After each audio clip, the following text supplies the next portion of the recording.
करते हैं, जहां पर दो नेताओं की मुलाकात हुई है। नरोत्तम मिश्रा और खंडेलवाल की ये मुलाकात हुई है। अहम मुलाकात, 20 मिनट तक बंद कमरे में मुलाकात की गई है। तो ये बड़ी जानकारी आपको बता रहे हैं। तो 20 मिनट तक बंद कमरे में मुलाकात, जिसके कई अहम मायने बताए जा रहे हैं। ये बड़ी जानकारी आपको बता रहे हैं। और साथ ही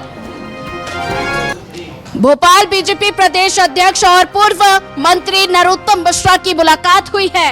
हेमंत खंडेलवाल ने नरोत्तम मिश्रा के घर पहुंचकर मुलाकात की है। बड़ी जानकारी आपको बता रहे हैं। तो दतिया में हो सकते हैं उपचुनाव, ये बड़ा अपडेट आपको बता रहे हैं। हेमंत खंडेलवाल ने नरोत्तम मिश्रा के घर पहुंचकर मुलाकात की है। तो दोनों नेताओं की मुलाकात के कई अहम मायने निकल रहे हैं। और ऐसे में बंद कमरे के बीच 20 मिनट तक की ये मुलाकात हुई है। कई मुद्दों को लेकर चर्चा हुई है और ऐसे में उपचुनाव को लेकर भी चर्चा की गई है।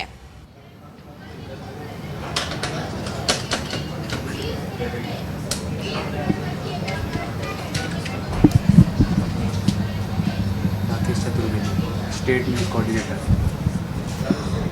और इसी पर हमारे साथ ज्यादा जानकारी साझा करने के लिए state news coordinator Rakesh Chaturvedi ji जुड़ चुके हैं। राकेश जी, बात की जाए तो दोनों नेताओं की मुलाकात हुई है, 20 मिनट तक बंद कमरे में मुलाकात। और ऐसे में अगर बात की जाए तो राजेंद्र भारती का जो केस है उसमें सुनवाई होनी थी, लेकिन उनकी सदस्यता शून्य होने के बाद ये मुलाकात काफी अहम मानी जा रही है। और ऐसे में बात की जाए, क्या उपचुनाव की घोषणा हो सकती है? देखिए, मुलाकात हुई है मध्य प्रदेश बीजेपी के प्रदेश अध्यक्ष हेमंत खंडेलवाल और मध्य प्रदेश के पूर्व गृह मंत्री नरोत्तम मिश्रा की ये मुलाकात हुई। मुलाकात के बीच बंद कमरे में लंबे समय तक बात हुई। और ये मुलाकात खास क्यों है, अहम क्यों है, क्योंकि हम देखें कांग्रेस के विधायक राजेंद्र भारती की विधायकी समाप्त कर दी गई है। यानी दतिया से इस समय विधायक की बात करें तो वो सीट रिक्त है। और उस सीट से राजेंद्र भारती के सामने जो चुनाव लड़े थे वो लड़े थे गृह मंत्री, तत्कालीन गृह मंत्री नरोत्तम मिश्रा। जाहिर तौर पर है दतिया पर उपचुनाव की तैयारी हम कह सकते हैं एक तरह से बीजेपी ने शुरू कर दी है। और बीजेपी का पूरा जिस तरह से प्रयास रहा है कि जैसे ही कोर्ट से राजेंद्र भारती की विधायकी को लेकर जो सजा को लेकर फैसला आया, उसके बाद तुरंत विधानसभा, मध्य प्रदेश विधानसभा एक्शन मोड में थी और रात में विधानसभा खुली। इस बीच जो राजेंद्र भारती की विधायकी समाप्त कर दी गई और जो सीट है दतिया सीट वो शून्य कर दी गई। अब वहां पर उपचुनाव होंगे तो चुनाव कौन लड़ेगा, जाहिर तौर पर है नरोत्तम मिश्रा ही बीजेपी के अधिकृत प्रत्याशी होंगे, इस बात की प्रबल संभावना है। और इस बात को बल तब मिला है जब प्रदेश अध्यक्ष हेमंत खंडेलवाल इस घटनाक्रम के बाद नरोत्तम मिश्रा के निवास पहुंचे और बंद कमरे में दोनों नेताओं के बीच बड़ी लंबी चर्चा हुई। अंदर खाने से खबर यही निकलकर सामने आ रही है कि नरोत्तम मिश्रा तैयारी कर रहे हैं कि दतिया में उपचुनाव होगा तो नरोत्तम मिश्रा बीजेपी के अधिकृत रूप से प्रत्याशी होंगे और चुनाव के मैदान में उतरेंगे। इस बीच हम देखें तो दतिया में भी जिस तरह के घटनाक्रम चल रहे हैं, जो अन्य राजनीतिक दल हैं वो भी सक्रिय हैं, वहां पर बाकायदा प्रेस कॉन्फ्रेंस कर रहे हैं और उपचुनाव की तैयारी में जुटे हुए हैं।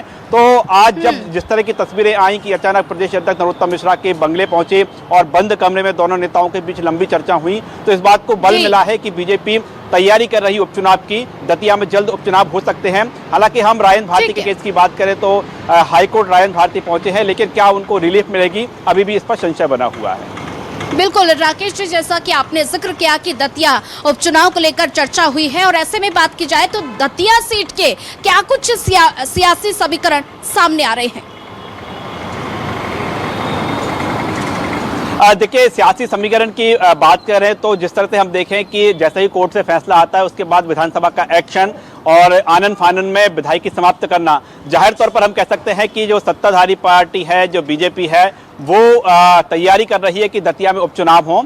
और इस बीच हम देखें कि तमाम कांग्रेस आरोप लगा रही है, लेकिन आज दोनों नेताओं के बीच जिस तरह से मुलाकात हुई है तो इस बात को बल मिला है कि हाँ, बीजेपी एक्शन मोड में है, तैयारी मोड में है कि जल्द उपचुनाव हो। हालांकि उपचुनाव का फैसला है वो निर्वाचन आयोग लेगा, लेकिन मध्य प्रदेश विधानसभा की ओर से बात करें तो सीट रिक्त कर दी गई है। यानी जो राजेंद्र भारती को कोर्ट से राहत नहीं मिलती और वापस उनकी विधायकी वापस नहीं होती तो जाहिर तौर पर 6 महीने के भीतर तो ये चुनाव होंगे ही। लेकिन हम कह सकते हैं कि तैयारी शुरू कर दी है बीजेपी ने इस मीटिंग को, इस मुलाकात को इसी तौर पर देखा जा रहा है। इसके साथ ही इस मुलाकात के एक और जो सियासी मायने निकाले जा रहे हैं कि राज्यसभा चुनाव को लेकर राज्यसभा चुनाव की बात करें तो बीजेपी की 2 सीट क्लियर है, लेकिन तीसरी सीट पर बीजेपी तैयारी कर रही है। तो जाहिर तौर पर है इस सीट को कैसे फतह कर सकते हैं, क्या उसके गुणा भाग है, क्या चुनावी समीकरण है, तो उस पर भी चर्चा हुई होगी। लेकिन जो इस बात को बल मिला है कि दतिया में हम देखें कि 1-2 दिन पहले ही अन्य जो सियासी दल हैं उन्होंने वहां पर प्रेस कॉन्फ्रेंस की और चुनावी मैदान में उतरने का ऐलान किया है। लेकिन हम देखें कि नरोत्तम मिश्रा तैयारी कर रहे हैं कि उपचुनाव होंगे तो जाहिर तौर पर है वो बीजेपी के अधिकृत प्रत्याशी होंगे, और इस बात को लेकर दोनों नेताओं के बीच जो चर्चा हुई है अंदर खाने से ये खबर भी निकलकर सामने आ रही है।